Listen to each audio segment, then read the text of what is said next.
નમસ્કાર, પ્રણામ, સ્વાગત છે તમારું આપણી યુટ્યુબ ચેનલમાં। મિત્રો, આજની આપણી કહાની એક પારિવારિક અને સમજવા લાયક કહાની બનવાની છે, એટલે તમને વિનંતી છે કે આ કહાની અંત સુધી ધ્યાનથી સાંભળજો અને પસંદ આવે તો વિડીયોને લાઈક, શેર અને નવા હોય તો ચેનલને સબસ્ક્રાઇબ જરૂરથી કરજો। તો ચાલો શરૂ કરીએ આજની કહાની।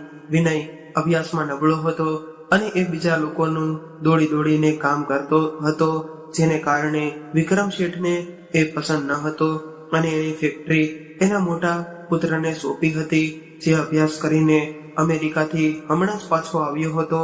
વિનયને કંઈ આપ્યું નહીં, એટલે એ એક ડેરીમાં કામ કરવા લાગ્યો અને વિનયની સખત મહેનત અને 10 વર્ષના અનુભવ અને કમાણીથી એણે પોતાનું ભેંસોનું ફાર્મ તૈયાર કર્યું હતું। આ બાજુ વિક્રમ શેઠ વૃદ્ધ થઈ ગયા હતા, એટલે એના મોટા દીકરા અને વહુઓએ એને બોજ સમજીને ઘરની બહાર કાઢી મૂક્યા। એ આખો દિવસ રસ્તા પર ફરતા રહ્યા, ત્યારે કોઈકે એમને વિનોદની ડેરીમાં નોકર તરીકે કામ અપાવી દીધું અને જ્યારે એ ભેંસને ચારો નાખવા લાગ્યા ત્યારે અચાનક જ વિનોદની નજર સામે બેઠેલા એના પિતાજી પર પડી અને એ હેરાન રહી ગયો। હવે આગળ આ કહાની વિસ્તારથી સાંભળવીએ કે વિક્રમ સાહેબ પોતાના આંગણામાં બેસીને અખબાર વાંચી રહ્યા હતા અને વારંવાર ઘડિયાળ તરફ જોઈ રહ્યા હતા, કેમ કે આજે એના બંને પુત્રોનું પરિણામ આવવાનું હતું। એને એના મોટા પુત્રની કોઈ ચિંતા ન હતી, કેમ કે એ જાણતા હતા કે મારો મોટો પુત્ર તો હોશિયાર છે અને એ આ વખતે એ ખૂબ જ સારી ટકાવારી લાવવાનો છે, પરંતુ એને એના નાના પુત્રની ચિંતા હતી અને એ વિચારી રહ્યા હતા કે મારો નાનો પુત્ર આ વખતે કોણ જાણે શું કાંડ કરીને ઘરે આવવાનો છે। વિક્રમ શેઠ પ્રાર્થના કરી રહ્યા હતા કે મારો નાનો પુત્ર પણ અભ્યાસમાં સારો થઈ જાય અને આ વખતે સારી ટકાવારી લાવે, એ હજુ વિચારી રહ્યા હતા। ત્યારે જ દરવાજો ખુલ્યો, એટલે વિક્રમ શેઠની નજર દરવાજા પર ગઈ કે જ્યાં એના બંને પુત્રો ઘરની અંદર આવી રહ્યા હતા। મોટો દીકરો દોડીને એની પાસે આવ્યો અને પિતાને ગળે લગાડી લીધા। ત્યારબાદ એણે ખુશીથી એક એની ટ્રોફી પિતાજીના હાથમાં આપી અને કહેવા લાગ્યો કે પિતાજી, હું 8મા ધોરણમાં પ્રથમ આવ્યો છું। ટ્રોફી જોઈને વિક્રમ શેઠ ખૂબ જ ખુશ થઈ ગયા અને એણે તરત જ પુત્રને ગળે લગાડી લીધો અને કહેવા લાગ્યા કે શાબાશ મારા દીકરા, તે આજે મારું માથું ગર્વથી ઊંચું કરી દીધું છે। વિક્રમ શેઠ એના બાળકોની સાથે એની શાળામાં નહોતા ગયા, કારણ કે શાળાએ જઈને ઘણી વખત એને શરમનો સામનો કરવો પડતો હતો। મોટા પુત્રના વખાણ કરતા હતા, પરંતુ જ્યારે પણ એના નાના પુત્ર વિનયના શિક્ષક સાથે વાત કરતા ત્યારે એના શિક્ષકો વિનયની ફરિયાદ કરતા રહેતા કે જેનાથી વિક્રમ શેઠ શરમમાં મુકાઈ જાય। એટલે આ વખતે બાળકોના પરિણામ લેવા એણે એની પત્નીને મોકલી હતી। મોટા પુત્રને ખૂબ જ પ્રેમ આપ્યા બાદ એણે આંગણામાં જોયું તો વિનય પણ આવી રહ્યો હતો, પરંતુ એ ક્યાં ગયો હશે? ત્યારે એણે એની પત્ની સામે જોયું અને પૂછવા લાગ્યા કે વિનય ક્યાં છે અને વિનયે એનું પરિણામ કેમ ન બતાવ્યું। આટલું જ કહ્યું હતું કે ત્યાં તો વિનય એની માતાની પાછળ બહારથી નીકળીને સામે આવ્યો અને રડતો રડતો આગળ વધ્યો અને કહેવા લાગ્યો કે લ્યો પિતાજી, આ મારું પરિણામ છે। વિક્રમ શેઠે પરિણામ જોયું એટલે એ ગુસ્સે થઈ ગયા, કારણ કે વિનયને એટલા જ માર્ક્સ આવ્યા હતા જેથી એ વર્ગમાં પાસ થઈ શકે। 7મા ધોરણથી પાસ થઈને 8મા ધોરણમાં ખૂબ જ મુશ્કેલીઓથી પહોંચ્યો હતો। પરિણામ જોઈને વિક્રમ સાહેબ ગુસ્સે થઈ ગયા અને કહેવા લાગ્યા કે આ શું છે વિનય, આટલા ઓછા માર્ક્સ કેમ આવ્યા છે? અને તમે બંને ભાઈઓ એક જ શાળામાં અભ્યાસ કરો છો, એક જ ખોરાક ખાવ છો, એક જ ઘરમાં રહો છો, તો પછી તું તારા ભાઈથી આટલો પાછળ કેમ રહી ગયો? આ બધો લાડકોડ તારી માતાએ આપ્યો છે, એટલે જ તું આટલો બગડી ગયો છો। તારા આવા કૃત્યોને કારણે જ હું તમારી સાથે શાળાએ નથી આવી શકતો, કારણ કે ફરીથી મારે ત્યાં શરમનો સામનો કરવો પડે છે। વિક્રમ શેઠે આવું કહીને વિનયના મોઢા પર થપ્પડ મારી દીધી, પરંતુ વિનય પોતાના મોઢામાંથી એક પણ શબ્દ ન બોલ્યો। એ ફક્ત માથું નમાવીને ઊભો રહ્યો। વિનય એના પિતાની થપ્પડ ખાઈને ઊભો હતો, પરંતુ એની માતા માટે તો એ બંને સંતાન સરખા હતા. જ્યારે એણે વિનયને માર ખાતા જોયો ત્યારે તરત જ વચ્ચે આવી અને એના પુત્રને પોતાની પાછળ સંતાડી દીધો અને કહેવા લાગી કે તમે આ શું કરી રહ્યા છો? વિનય હજુ બાળક છે અને જો તમે આને આવી રીતે મારશો તો એના મન પર કેવી અસર પડશે. જો તમે અત્યારથી જ એની સાથે આવું વર્તન કરશો તો એ વધારે જિદ્દી થઈ જશે અને ત્યારબાદ એને અભ્યાસમાં જરા પણ મન નહીં લાગે. એ પાસ તો થઈ ગયો છે, એટલું ઘણું છે, બધાનો મગજ એક સરખો નથી હોતો. વિનયની માતાના આવા શબ્દો વિક્રમ શેઠને વધારે ગુસ્સો આપી રહ્યા હતા. એટલે એણે પોતાના મોટા દીકરાનો હાથ પકડીને એની પાસે ઉભો રાખ્યો અને કહેવા લાગ્યા કે આ મારો પુત્ર છે અને એ ભણવામાં ખૂબ જ હોશિયાર છે. દર વખતે મારા મોટા પુત્રના કારણે જમને માન મળે છે અને પરંતુ આ નાનો પુત્ર કોણ જાણે મને કઈ ભૂલથી સજા આપી રહ્યો છે કે હું તો એવું વિચારતો હતો કે જેવી રીતે આનો ચહેરો મારો છે સારો છે એવી જ રીતે એ અભ્યાસમાં પણ સારો કરશે, પરંતુ આનો શિક્ષણ નથી જોતું, એને તો ફક્ત મજૂરી કરવી છે.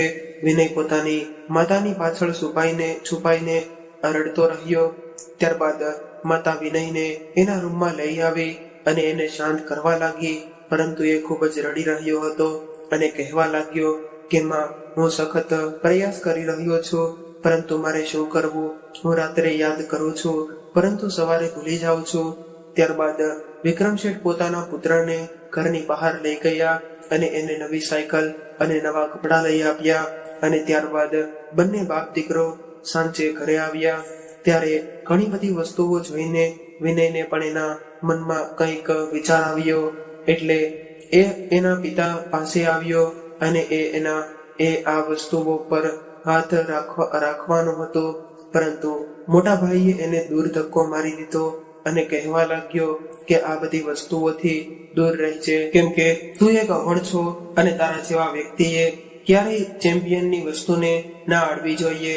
વિનય એના ભાઈએ કહ્યું એ સાંભળીને પાછળ થઈને ઉભો રહી ગયો અને એના પિતાને કહેવા લાગ્યો કે પિતાજી, તમે ભાઈ માટે આટલી બધી વસ્તુઓ લાવ્યા છો, પરંતુ મારા માટે શું લાવ્યા છો?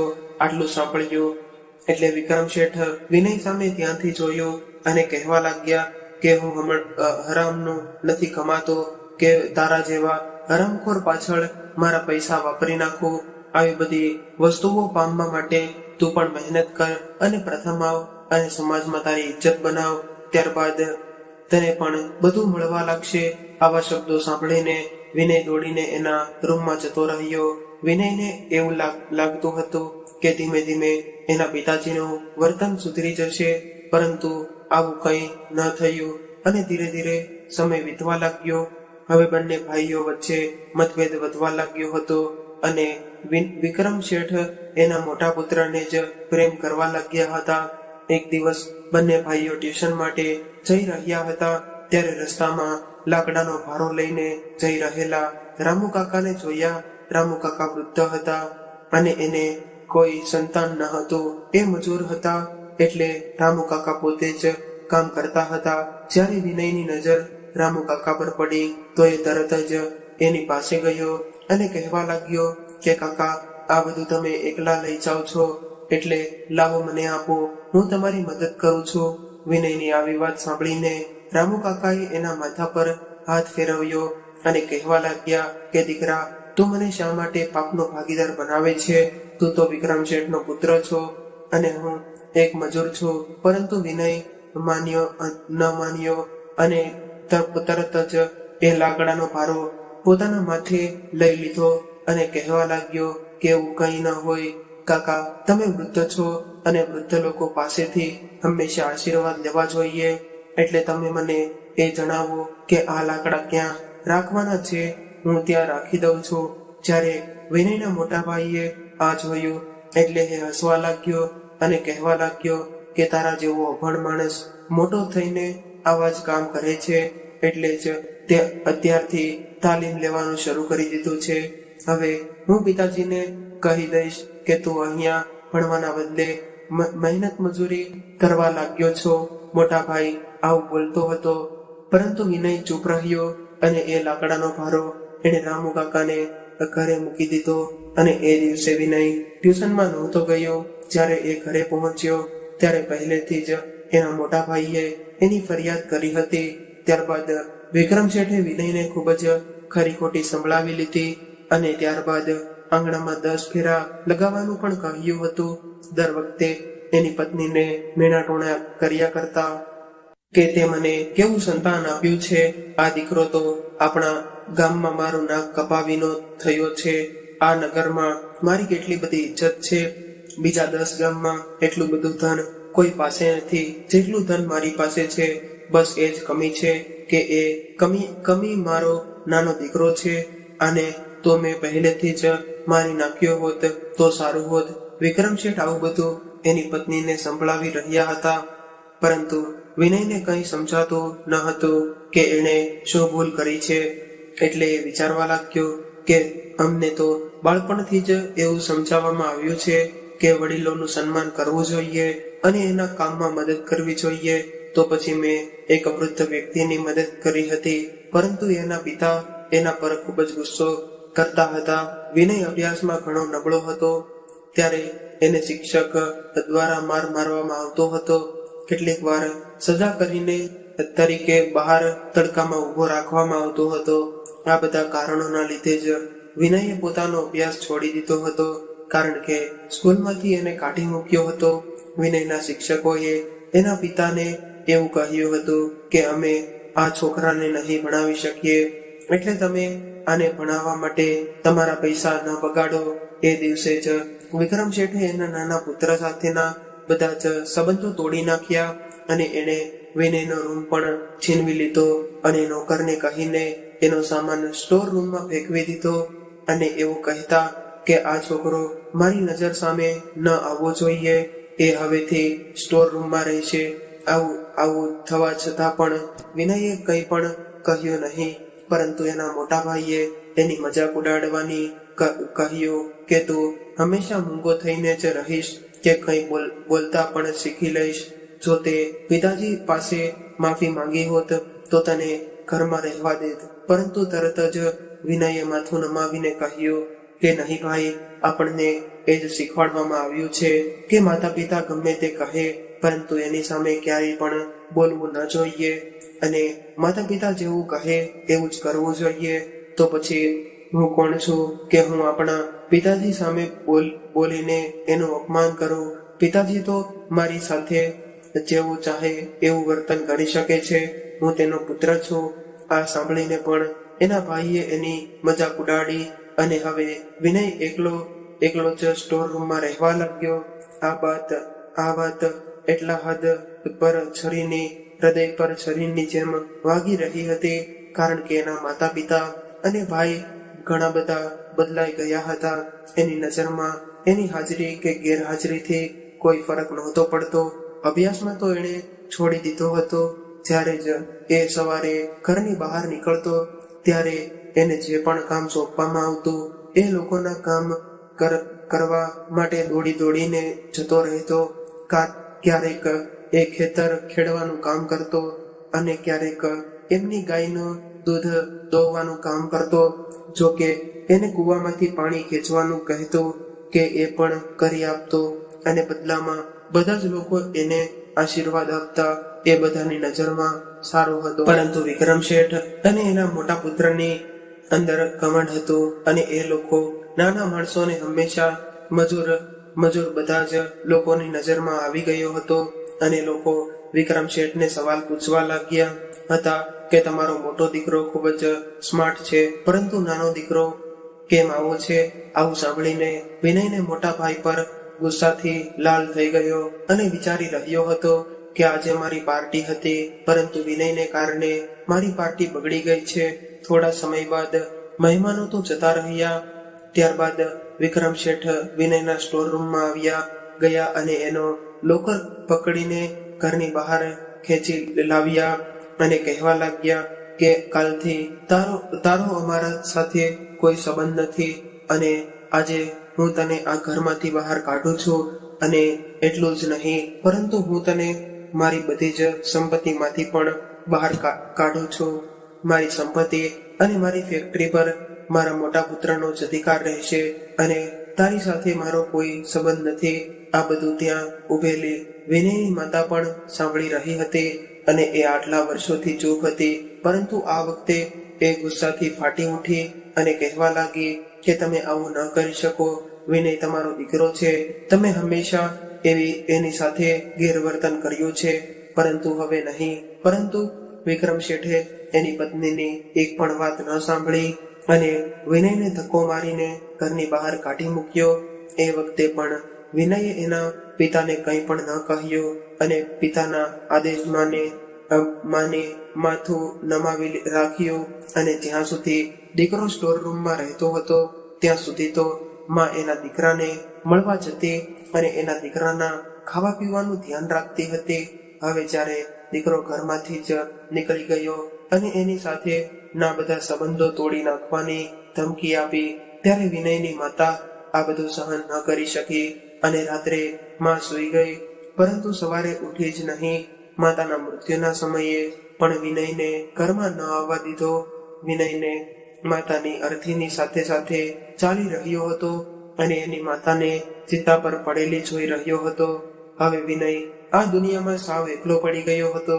ત્યારે એને એવું લાગ્યું કે મારા માતા પિતાએ મને છોડી દીધો છે અને હવે આ દુનિયામાં મારું કોઈ નથી રહ્યું. હવે મારે શું કરવું? આવું વિચારીને વિનય 2 દિવસ સુધી એના ઘરની બહાર બેસી રહ્યો.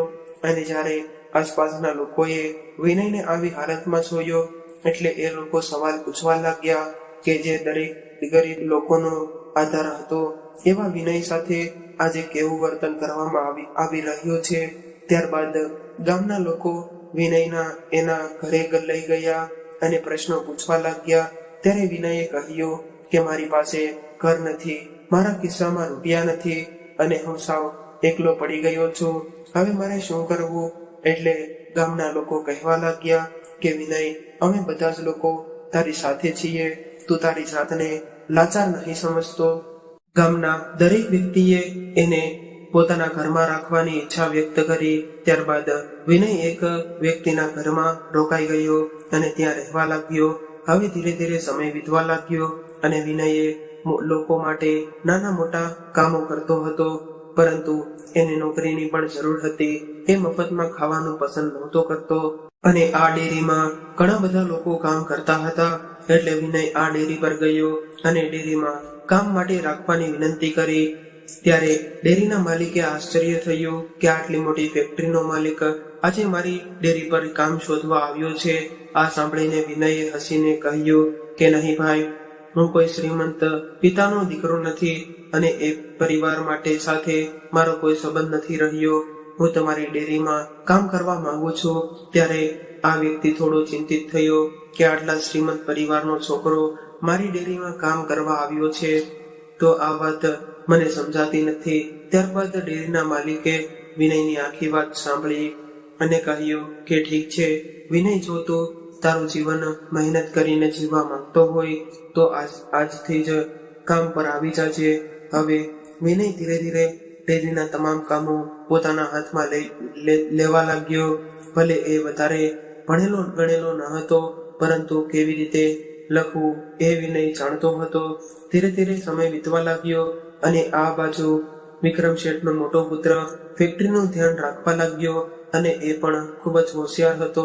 એણે 2 ફેક્ટરીમાંથી 4 ફેક્ટરી બનાવી દીધી હતી અને રાત દિવસ પ્રગતિ કરી રહ્યો હતો. એને કોઈ વસ્તુની કમી ન હતી.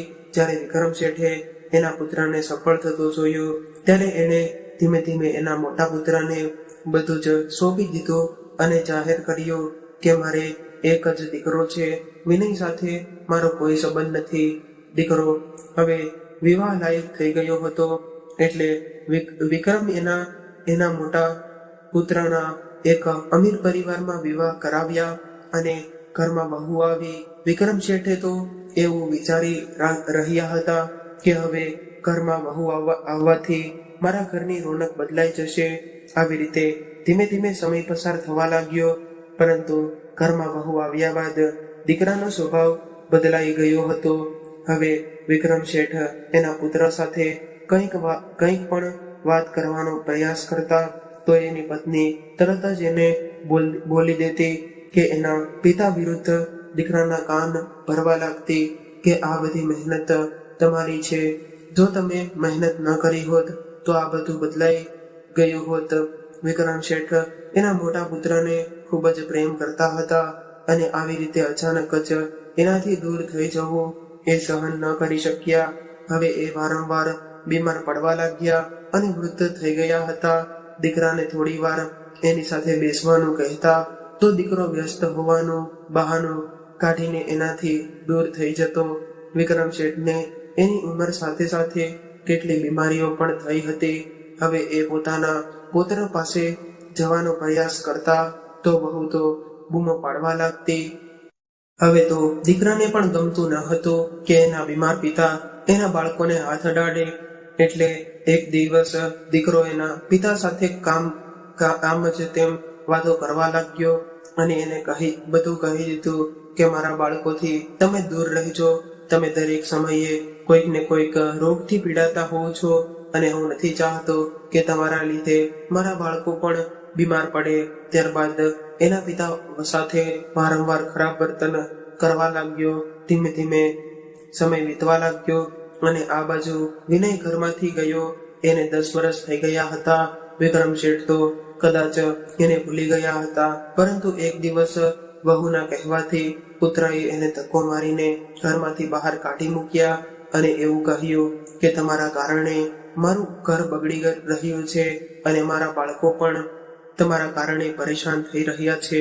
એટલે હવે તમે અહીંથી નીકળી જાઓ અને ફરીથી ક્યારેય અહીંયા આવતા નહીં. ત્યારે વિક્રમ શેઠ ગુસ્સો કરીને પુત્રને યાદ કરાવ્યું કે આ ફેક્ટરી, આ વ્યવસાય અને આ બધી જ સંપત્તિ મારી છે અને તું મને મારામાં જ ઘરમાંથી બહાર કાઢી રહ્યો છો.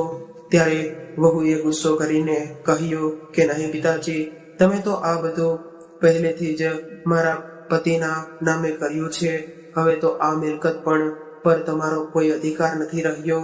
એટલે વિક્રમ શેઠ રડતા રડતા ઘરમાંથી બહાર નીકળી ગયા અને એને અચાનક જ 10 વર્ષ પહેલાનું દ્રશ્ય યાદ આવી ગયું, જ્યારે એણે એના નાના પુત્રને આવી રીતે જ ઘરમાંથી બહાર કાઢ્યો હતો.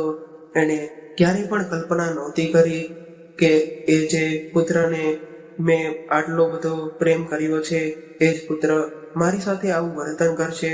હવે વિક્રમ શેઠ આવી રીતે જ રસ્તા પર ભટકવા લાગ્યા અને એક બીજા લોકોને કંઈ પણ કહી શકે એમ હતા નહીં, કેમ કે એણે પોતાનું આખું જીવન અભિમાન કરીને વિતાવ્યું હતું. એટલે હવે કોની સાથે હાથ ફેલાવવો એ કોઈને કહી શકે કે ભૂખ લાગી છે.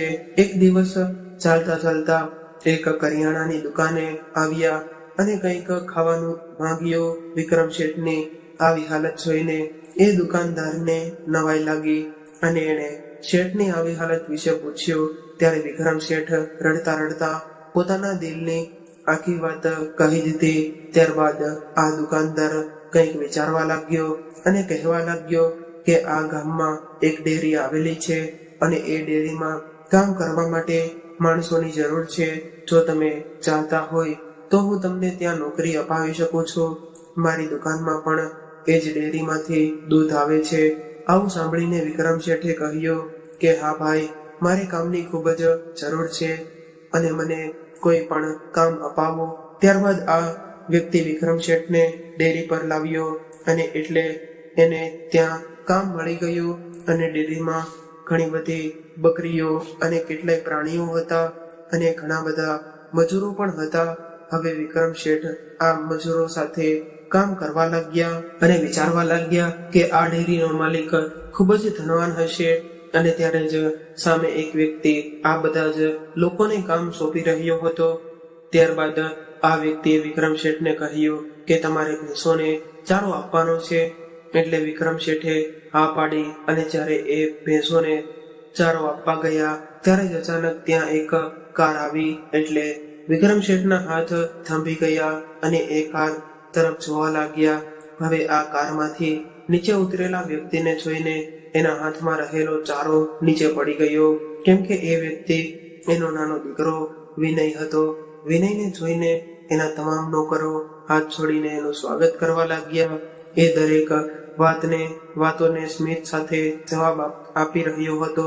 જ્યારે વિનયે એના પિતા સામે જોયું ત્યારે એના ચહેરા પરથી તમામ સ્મિત ગાયબ થઈ ગયું. પિતાજીના હાથમાં ઘાસચારો અને મજૂરના કપડાં પહેરેલા જોઈને એ આગળ આવ્યો અને કહેવા લાગ્યો કે પિતાજી, તમે અહીંયા આવી હાલતમાં શું કરી રહ્યા છો?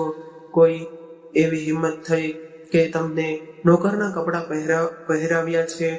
જ્યારે એના મેનેજરે આ સાંભળ્યું એટલે એ ગભરાઈને કહેવા લાગ્યો કે વિનય સાહેબ, આ કોઈ અહીં નોકરી માંગવા આવ્યા હતા, એટલા માટે અમે તેને નોકરી આપી છે.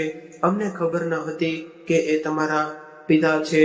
પુત્રને આટલું માન સન્માન મળતું જોઈને વિક્રમ શેઠ રડવા લાગ્યા અને રડતા રડતા એણે એના પુત્રને ગળે લગાડી લીધો અને પુત્રને આખી ઘટના કહેવા લાગ્યા. આ સાંભળીને વિનય ગુસ્સે થઈ ગયો અને એણે પહેલા તો એના પિતાને સારા કપડાં પહેરાવ્યા અને કહ્યું કે મોટા ભાઈની હિંમત પણ કેવી રીતે થઈ કે તમને ઘરની બહાર કાઢી મૂક્યા. કઈ વાંધો નહીં પિતાજી, હવે તમે અહીંયા મારી સાથે આવ્યા છો એટલે તમે ચિંતા ન કરતા, તમે અહીંયા આરામથી રહેજો. ત્યારબાદ વિનય એના પિતાને એના બંગલામાં લઈ ગયો અને એ જ્યારે ઘરની અંદર પહોંચ્યો, સામે રાખેલા ચૂલામાં સૂઈ રહેલા એક માસૂમ બાળક દેખાયો અને એની પાસે એક 4 વર્ષનો બાળક જે રમકડાથી રમી રહ્યો હતો. ત્યારે જ વિનયની પત્ની રસોડામાંથી પાણીનો ગ્લાસ લઈને બહાર આવી કે જે એક ખૂબ જ અમીર બાપની દીકરી હતી.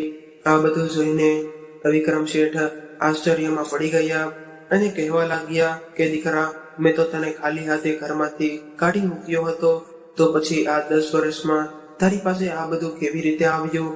ત્યારે વિનયે કહ્યું કે પિતાજી, એક ઘરમાંથી નીકળીને હું એક ડેરીમાં કામ કરવા લાગ્યો અને એ ડેરીના માલિકે ડેરીની બધી જ જવાબદારીઓ મને સોંપી હતી અને આવી રીતે કામ કરતા કરતા મારી પાસે થોડા પૈસા બચ્યા હતા એટલે મેં આ ડેરી ખોલી અને ધીરે ધીરે મારું કામ થોડું મોટું થઈ ગયું હતું અને ત્યારબાદ મેં વિવાહ કરી લીધા અને આજે મારો ડેરીનો ધંધો ખૂબ જ મોટો બની ગયો છે.